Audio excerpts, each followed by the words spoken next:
রাত পোহালেই ভরতপুরের সাসপেন্ডেড তৃণমূল কংগ্রেসের বিধায়ক হুমায়ুন কবিরের জীবনে রেড লেটার ডে। এই দিনের উপর নির্ভর করছে তার রাজনৈতিক ভবিষ্যৎ।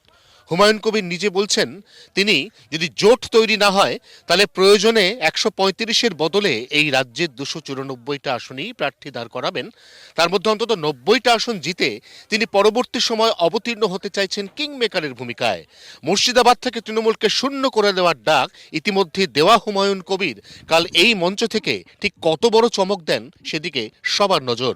মঞ্চ তৈরি হয়েছে বিশাল, বেলডাঙ্গার মির্জাপুরের এই মাঠে। এই মঞ্চের মধ্যে থেকেই হুমায়ুন কবির নিজের নতুন রাজনৈতিক দলের কি নাম দেন এবং পরবর্তীকালে সেই দলের কি কি কর্মসূচি বা রূপরেখা তিনি ঘোষণা করেন, তা এই মুহূর্তে রাজনৈতিক মহলের কাছে একটা বিশাল বড় কৌতূহলের বিষয়। ২৪ ঘন্টার জন্য ক্যামেরায় তরুণের সঙ্গে অয়ন, মুর্শিদাবাদ।